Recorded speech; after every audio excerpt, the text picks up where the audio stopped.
I used to think trust was built on love. But love means nothing when the people you'd give your life for steal from you in silence. The night I opened my banking app and saw the numbers drain from my account, my world didn't shatter with noise. It cracked quietly, like porcelain under pressure. That betrayal lit a fire in me I never thought I had. My name's Lorraine, and before I tell you what happened, tell me where you're watching from. I always love knowing where my story finds its way. Maybe someone out there needs to hear it tonight. I'm 62, a retired nurse from Savannah, Georgia. For most of my life, I believed in working hard, saving quietly, and trusting my family. My husband, Harold, passed 10 years ago, a good man steady as the tide. When he died, I promised him I'd stay strong, keep the house paid off, and live with dignity. I did just that. I budgeted, cooked for myself, planted tomatoes, and built a cushion of savings that made me feel safe. My rainy day fund, I called it. My son, Daniel, was my only child. Tall, kind, a little lost since his father's death, but with a heart that used to make me proud. When he introduced me to Tiffany, his new girlfriend, I tried to like her. She was younger than him by almost 8 years, with perfect hair, expensive perfume, and a smile that felt rehearsed. Still, I told myself, if she makes him happy, that's what matters. When they got married, I stood in the front pew and prayed she'd see Daniel the way I did, a man worth loving for his soul, not his wallet. But the signs were there early on. Tiffany would make comments, little jabs wrapped in sugar. "Lorraine, you're so old school," she'd laugh, stirring her coffee with one of those long acrylic nails. "You still pay your bills in person? You've got to get with the times." I'd smile and say, "Old school got me this house and a debt-free life." Daniel would chuckle awkwardly, always caught between his mother and his wife. I let the comments roll off because peace mattered more to me than pride. When Daniel lost his job at the logistics company during the pandemic, I didn't hesitate. I transferred money to help them with their rent and groceries. "It's temporary," he'd said. "We'll pay you back as soon as we can." "Don't worry about it," I told him. "Family helps family." And when Tiffany texted me a week later, "You're an angel, Lorraine. We're so grateful," I believed her. The months rolled on. I started noticing subtle shifts. Tiffany stopped calling me Mom and started saying Lorraine in that clipped tone, like she was setting a boundary I didn't understand. When they'd visit, she'd scroll through her phone while I tried to make conversation. One day, she mentioned, almost casually, "You know, it'd be so much easier if you let me set up automatic payments for your utilities. I can manage them for you. You hate all that tech stuff." I hesitated. She was right. I wasn't great with apps and passwords, but something about her eagerness made me pause. "Oh, I'm fine," I said gently. "I like keeping track myself." She laughed softly. Okay, just thought I'd help." A few weeks later, Daniel came by with a laptop. "Mom, Tiffany's great with online banking. She can show you how to manage your savings more easily." He sounded so proud, so trusting that I gave in. I let her sit beside me, her manicured hands typing as she said, "Let's make it simple so you don't get locked out."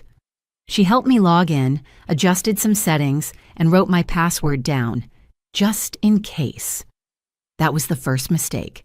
After that, things seemed normal again. I baked pies, watched my shows, and thought I was just helping my son and his wife through a tough time. But little things started bothering me. Tiffany's new handbag that looked far too expensive for an unemployed couple, the brand new TV delivered to their apartment, the way Daniel avoided my eyes when I asked how job hunting was going. Then one Sunday afternoon, as I washed dishes after they'd left, I remembered something Tiffany had said earlier. "Once you go digital, you'll never go back, Lorraine." I didn't know what she really meant by that, not yet, but I was about to learn that sometimes helping means handing over the keys to your own downfall. And I was already standing at the edge. It started with whispers, the kind you can't quite prove you heard, but you feel them, sharp as a needle prick under the skin. One evening, Daniel and Tiffany came over for dinner. I'd made pot roast and cornbread, Daniel's favorite since he was little. While I was in the kitchen, I heard their voices drift from the living room. I wasn't trying to eavesdrop. I was just reaching for the gravy boat when I caught Tiffany's soft, hushed tone. "She'll never check the bank statements," Tiffany said, giggling. Daniel whispered something back I couldn't make out. Then she added, "She trusts you too much." I froze. The words sliced through the air like a blade, quiet but deadly. For a second, I thought maybe I'd misheard. Maybe she said, "She'll never check the back statements," or "She'll never check the bag." I told myself my mind was playing tricks, that I was tired, that love for my son shouldn't turn into suspicion. When I walked back into the room, they both smiled like nothing happened. Tiffany stood up to help clear the table. Daniel kissed my cheek and said, "Thanks for dinner, Mom." But I could feel it, that strange stillness between us, like a lie floating in the air, invisible but heavy. I tried to sleep that night, but the whisper wouldn't leave me. "She'll never check the bank statements." The next morning, I brushed it off. I told myself I wasn't one of those paranoid mothers. But small things began to bother me. "My debit card got declined at the grocery store," said the cashier said. "Maybe it's a system error, ma'am." I laughed it off, paid with cash, but my stomach twisted. When I got home, I decided, for the first time in weeks, to log into my bank account. It took me a moment to remember the new password Tiffany had helped me set up. My hands trembled as I typed it in, and then I saw it. 4 withdrawals, all within the past 10 days.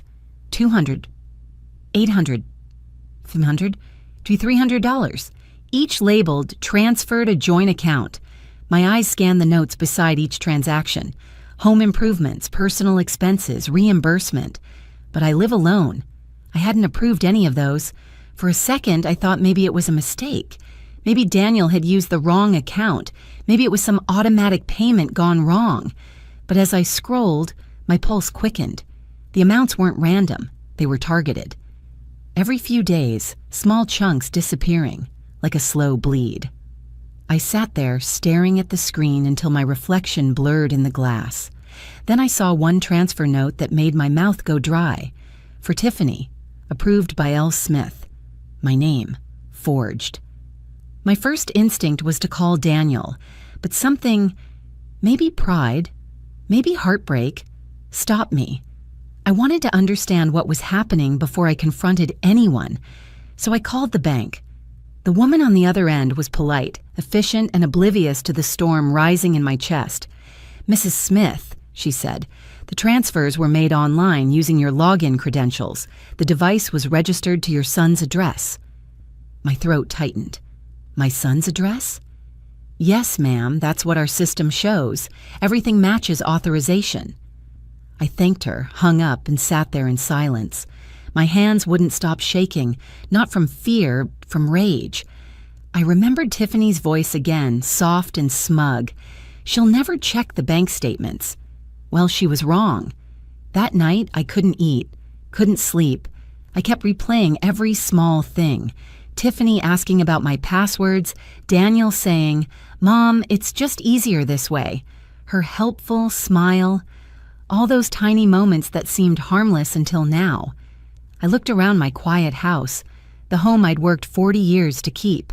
Every corner whispered of trust, of years spent saving, of a life built honestly.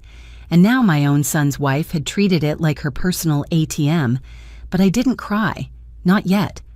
I poured myself a glass of water, stood by the window, and whispered into the night, "If they thought I'd never check, they're about to learn how wrong they were."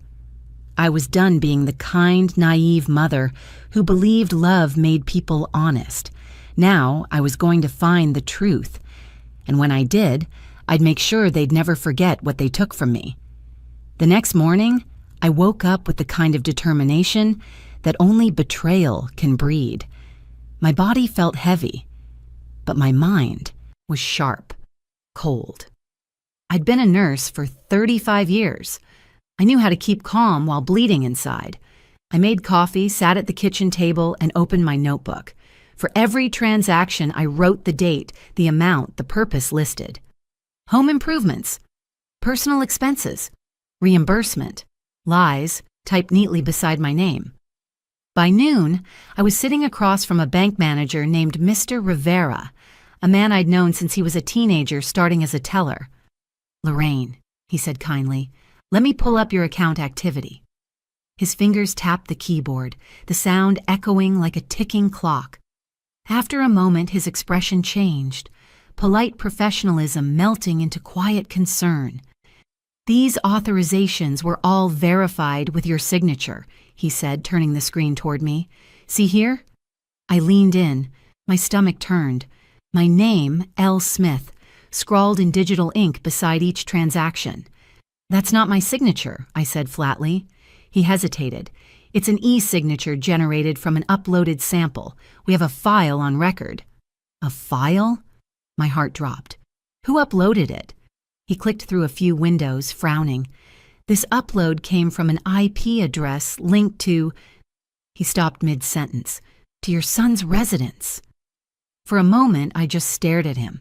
I heard the hum of the fluorescent lights, the faint shuffle of paper in the background. Then, like a cold wave, the truth sank in. It wasn't a hacker or a system error. It was them. I thanked Mr. Rivera, forcing a polite smile even as my insides twisted. When I walked out into the Georgia heat, the world looked the same. Blue sky, traffic, sunlight spilling over brick sidewalks. But it all felt wrong. I'd raised my son to know better. I'd raised him to be better. When I got home, I sat at my desk and opened my old email account. That's when I found it. A message from the bank dated 2 months earlier confirming authorization to link joint access for Daniel and Tiffany Smith. Attached was a PDF of the signature. My name, looped just like mine, but slightly off. The R curved differently. It was close enough to fool a stranger. But I knew my own hand. I remembered Tiffany laughing once over brunch. I used to do design work, Photoshop, digital stuff. I can make anything look real. At the time, I'd smiled. Now that memory made my stomach twist. I stared at the forged form, the false kindness, the smiling lies, and something inside me shifted. This wasn't confusion anymore. It was resolve. I didn't call Daniel. I didn't text Tiffany. Instead, I started collecting proof. Screenshots of every transaction, every email confirmation, every unauthorized transfer.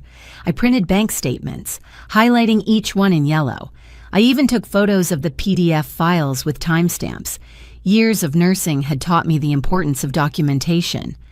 By evening, my living room table looked like a war room. Neat stacks of paper, sticky notes marking dates and amounts. I wasn't angry anymore. I was surgical. Precise, methodical. I thought of Daniel's promise when Harold died. "Mom, I'll always take care of you." I used to believe those words. Now they echoed like a lie carved in marble. When the phone rang that night, I almost didn't answer. But it was Daniel, his voice cheerful. "Hey, Mom, just checking in. How's everything?" I swallowed my fury. "Everything's fine, sweetheart," I said softly. "I'm just getting some things in order." "Good. Tiffany was saying we should come by Sunday for dinner if that's okay." "That's perfect," I replied. "It'll be nice to have everyone together." He laughed. "You sound tired. You sure you're okay?" "Oh, I'm fine," I said, smiling though he couldn't see it. "Better than I've been in a long time." When I hung up, I stared at the quiet room around me. Every clock tick felt like a heartbeat counting down. If they were going to smile while robbing me blind, then I'd smile too. But I'd be the one watching this time. If they were going to steal from me, I whispered to myself, they'd do it smiling, and I'd smile right back, until the mask slipped. Sunday arrived with sunlight so bright it felt cruel. I spent the morning setting the table. Roast chicken, mashed potatoes, green beans sautéed with garlic, the kind of meal that used to bring us comfort. I wanted the evening to look normal, sound normal, feel normal, even if nothing inside me was. At 4 o'clock, I heard their car pull into the driveway. Tiffany's laugh floated through the open window, that high, polished tone that once felt charming and now made my skin tighten. When they walked in, I greeted them like everything was fine. "Daniel, honey, Tiffany, you're right on time," I said, kissing my son's cheek and handing Tiffany a glass of sweet tea. "You two look wonderful." Tiffany beamed, brushing her sleek blonde hair behind her ear. "You're too sweet, Lorraine. You didn't have to go through all this trouble." "Oh, it's no trouble," I said softly. "Family dinners are sacred in this house." I could feel Daniel's eyes studying me. Maybe he sensed something, the calm before the storm. Dinner began quietly. Tiffany talked about redecorating their apartment. "We're getting a marble countertop soon, real marble," while Daniel nodded absently, sipping his drink. I smiled, listening, letting her talk herself into comfort. "So," I said lightly, carving the chicken, "how's the new job going, Daniel?" He cleared his throat. "It's good, Mom. Still training." "And Tiffany, you're still freelancing, right?" "Oh, yes," she said with that practiced smile. "Business is booming. Clients just keep coming in." I nodded. "That's wonderful." We ate. We laughed little. I told them about a neighbor's new puppy, and Tiffany pretended to care. The whole time I was watching. The way Daniel's hand fidgeted under the table, the way Tiffany avoided eye contact when I mentioned money. When dessert came, peach cobbler, Daniel's favorite, I made my move. "You know," I said casually, spooning cobbler onto their plates, "my bank called the other day. Just a routine verification. They asked if I'd authorized a few online transfers." Tiffany's fork froze midair. For just a second, one heartbeat, her smile faltered. Then she laughed, a little too loudly. "Oh, you know how those banks are, always calling about something." Daniel forced a laugh too, but it came out wrong. I smiled gently, folding my napkin. You're right. Must have been nothing." We finished dessert in uneasy silence. The air felt thick. The ticking of the dining room clock sounded like a countdown. After clearing the dishes, Tiffany excused herself to make a quick call. She stepped onto the porch, phone in hand. I followed quietly, stopping just behind the kitchen doorway where I could hear through the screen. "Delete that message," she hissed into the phone. "No, I said delete it. She can't find out yet." Her tone was sharp, nothing like the sweet voice she used at my table. My hands trembled, but I stayed silent. I'd heard enough. When she came back inside, her smile was back in place, perfect and hollow. "Sorry, work emergency," she chirped. I nodded, eyes steady. "Of course." After dinner, I walked them to the door. Daniel hugged me, stiff, distracted. "Love you, Mom," he said softly. I held him a little longer than usual. "I love you too," I whispered. "Always." Tiffany gave me a quick hug and a perfume-clouded smile. "Thanks for dinner. We'll see you soon." When the door closed and their car disappeared down the road, I leaned against the frame, exhaling slowly.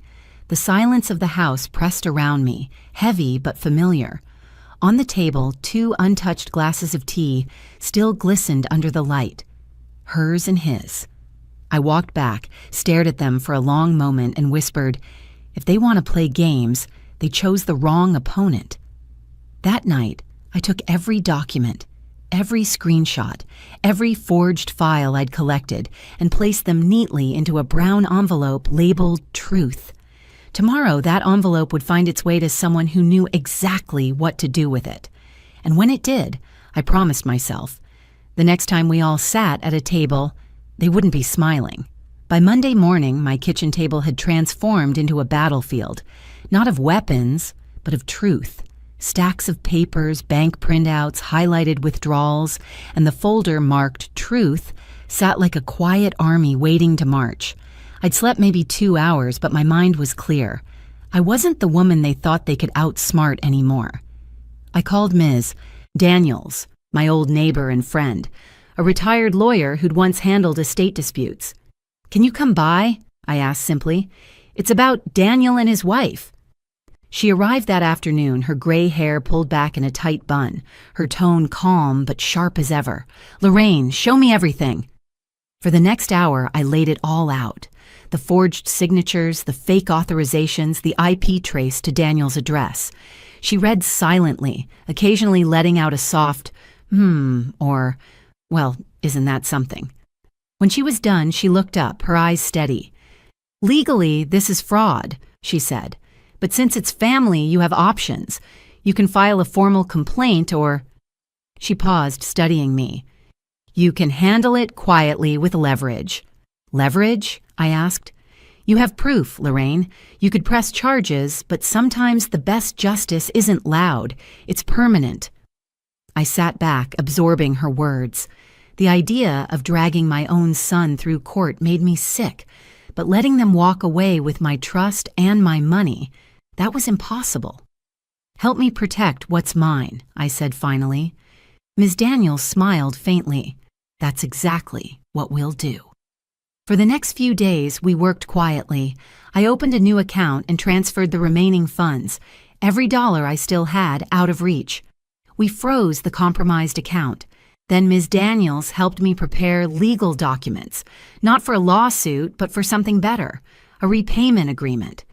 If Daniel and Tiffany wanted to avoid a criminal record, they'd sign a binding contract to repay every cent, with interest. And there would be one clause, written in the finest print. Defaulting would transfer ownership of their house to me. Ms. Daniels called it insurance. I called it poetic justice. But the real blow came 2 nights later. I'd gone to bed early, exhausted from the weight of secrets. My phone buzzed on the nightstand. A message from an unknown number. It was a photo. Daniel, standing in a jewelry store. Tiffany beside him, trying on a diamond bracelet. The caption read, "Your generosity really shines." My chest tightened. I didn't recognize the number, but it didn't matter. Someone wanted me to know. Maybe a conscience inside their circle. Maybe karma. The next morning, I drove to their house. The new car in the driveway gleamed, silver, spotless. When Daniel opened the door, he looked surprised, maybe a little guilty. "Mom, everything okay?" I smiled. "Just fine. I wanted to see the two of you." Tiffany appeared behind him, flawless as ever, coffee in hand. "Lorraine, what a surprise!" I stepped inside, eyes scanning the fancy decor. A wall mirror, new curtains, a sparkling countertop that looked suspiciously like marble. My money reflected in every surface. "I love what you've done with the place," I said. "You must have been busy." Tiffany smiled. "We've been working so hard." "I can tell." Daniel shifted, uneasy. "Mom, is this about the bank thing? You know we were going to tell you—" I raised a hand, calm but firm. "Don't insult me by lying twice, Daniel." He stopped. The air grew thick. Tiffany set her cup down, her smile faltering. "I'm not here to fight," I continued. "I'm here to fix." I pulled out the folder and placed it on their table. "Read this, carefully." Ms. Daniels had prepared every word perfectly. Fraud, forgery, legal repercussions, restitution, repayment. The document spelled it all out. Daniel's face turned pale as he flipped through the pages. Tiffany's eyes darted, calculating.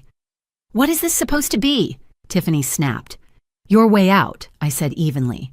"Sign it and we can pretend this was a mistake. Refuse and I let the law decide." Daniel's voice cracked. "Mom, you wouldn't—" "Daniel," I said quietly, "you already did." When I left their house that afternoon, both of them sat in silence, staring at the papers that could save them or destroy them. As I got into my car, my phone buzzed again. A message from Ms. Daniels. "Everything's filed. Once they sign, it's official." I looked back at their house, sunlight glinting off that new marble countertop, and whispered, "You thought you could take from me and walk away. Now every tile, every corner of this home will remind you who really owns it." But what I didn't know yet, what I couldn't have guessed, was that the betrayal went deeper than stolen money. Because Daniel hadn't just let Tiffany do this. He'd helped her plan it. And soon I was about to find out just how far they'd gone. 2 days passed after I left those papers on their table. No calls, no visits, just silence. the kind that weighs on your chest like a confession waiting to surface. I spent those days pruning the garden, reorganizing old photo albums, doing anything to stop myself from pacing. But every so often I'd glance at my phone, half expecting Daniel to reach out with an apology. He didn't. On the third evening, my doorbell rang.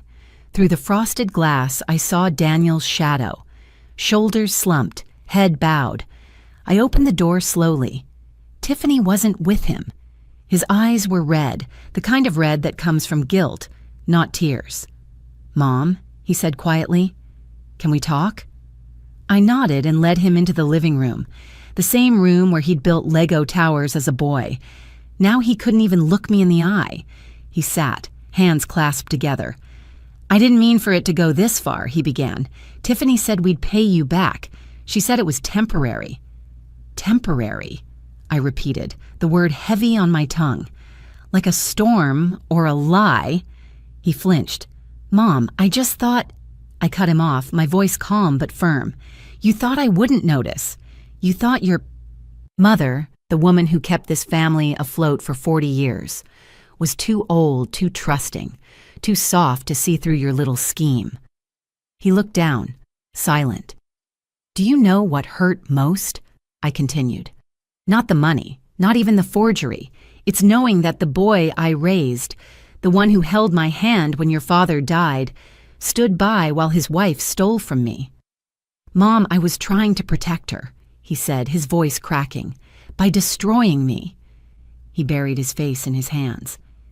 "She said we needed it, Mom, that we'd give it back when things got better." I leaned forward. "Then why the forged signatures? Why the lies? Why the whisper? She'll never check the bank statements." He froze. The blood drained from his face. "You heard that?" "Yes," I said simply. "I heard everything." He looked defeated, shoulders sagging, voice barely a whisper. "She said you'd never find out." "Oh, I always find out," I replied. "I just give people time to reveal who they are first." Tiffany arrived halfway through our conversation, slamming the door behind her. "Lorraine, what is this?" she snapped, waving the signed agreement I'd left them. "You can't threaten us with legal action. We're family." I stood up, steady, every inch of me calm steel. Family doesn't steal. Family doesn't forge. Family doesn't humiliate their elders and call it help. She rolled her eyes, masking fear with arrogance. "You're overreacting. You've got plenty of money. What's a few thousand?" "A few thousand?" I said softly. "You think I care about numbers? You took my peace. You took the last bit of trust I had in my own child." For a moment, no one spoke. The air between us was thick enough to choke on. Then Ms. Daniels stepped out from the hallway. I'd asked her to wait in the back room in case things got ugly. Tiffany's jaw dropped. "Ms. Daniels is my legal counsel," I said. "Everything's been documented. If you don't honor the agreement, it moves to the courts. And yes, you'll lose that shiny new house you bought with my money." Tiffany's voice cracked. "You can't do that." "I already did," Ms. Daniels said flatly. "You signed the papers." Daniel looked at his wife, pale, trembling, furious, then at me. "Mom, please, don't ruin our lives." I looked him straight in the eye. "Son, you did that yourself." Tiffany turned on him, screaming, "I told you she'd check. I told you." I didn't say another word. I walked to the door, opened it, and stood aside. "Get out," I said. "You'll hear from Ms. Daniels by the end of the week." Daniel lingered for a moment, eyes glistening. "Mom." "Go," I whispered. He left without another word. Tiffany stormed out after him. When the house fell quiet again, I sank into my chair. My hands trembled, but not from fear, from release. The storm had finally broken. In the weeks that followed, Ms. Daniels handled everything. Tiffany tried to wriggle out of the deal, but the evidence was airtight. The repayments began. Small, bitter pieces of restitution. But deep down, I knew it wouldn't last. People like her never think the rules apply to them. And I was right, because within months their payments stopped, their arrogance returned, and soon enough, that little clause in the fine print would come back to finish what they started. 3 months passed. 3 long, quiet months. At first, the payments arrived on time.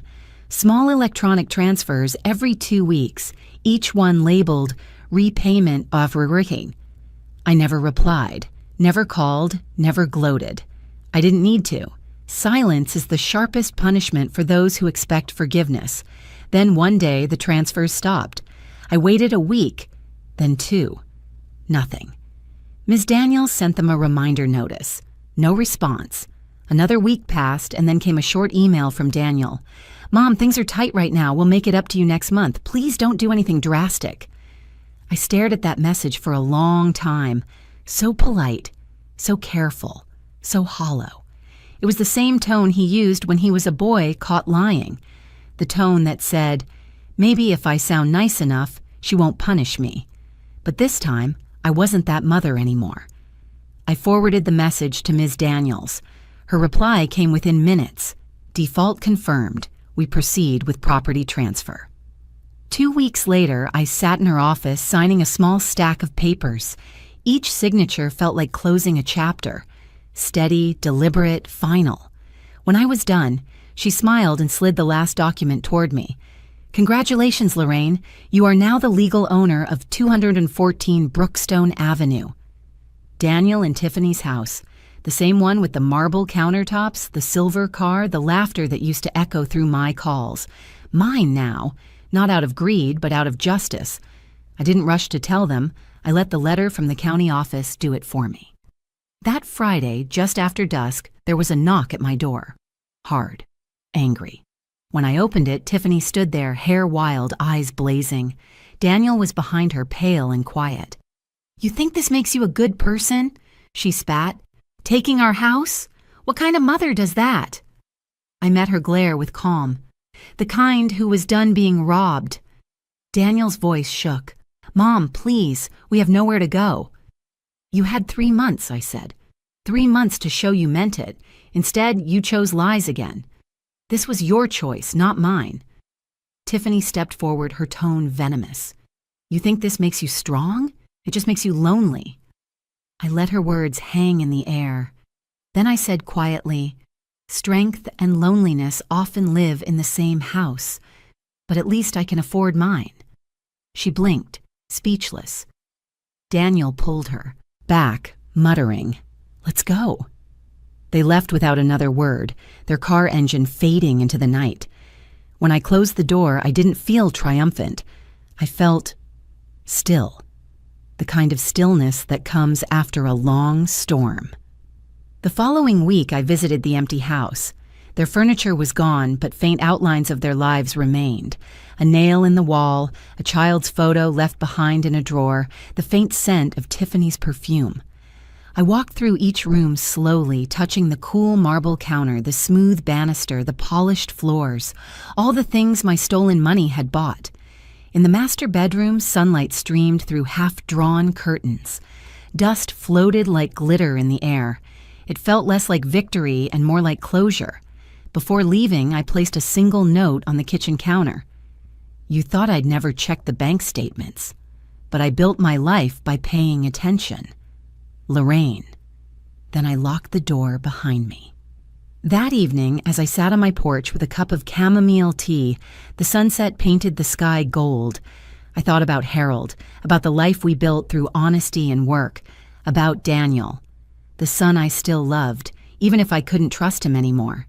And I thought about all the women like me, mothers, widows, grandmothers, who give too much and ask too little until someone reminds them how powerful they really are when they finally say enough. I smiled to myself, soft but certain. "They thought kindness meant weakness," I whispered, but they forgot. Even soft voices can roar when pushed too far. I took a slow sip of tea, watching the last light fade. For the first time in a long time, my house, my life, felt entirely my own again. Peace. Not perfect, not painless, but earned. And that, I realized, was the truest wealth I'd ever have.